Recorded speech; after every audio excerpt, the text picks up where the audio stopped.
welcome back to my vlog. Jadi hari ini gue mau bikin sempol ayam. Mungkin kalian juga udah sering denger kan sempol ayam di jalanan.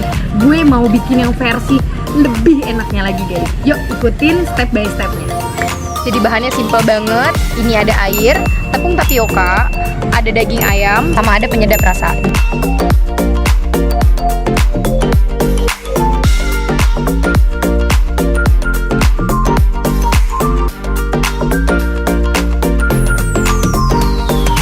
Next, gue akan masukin air sedikit demi sedikit ya.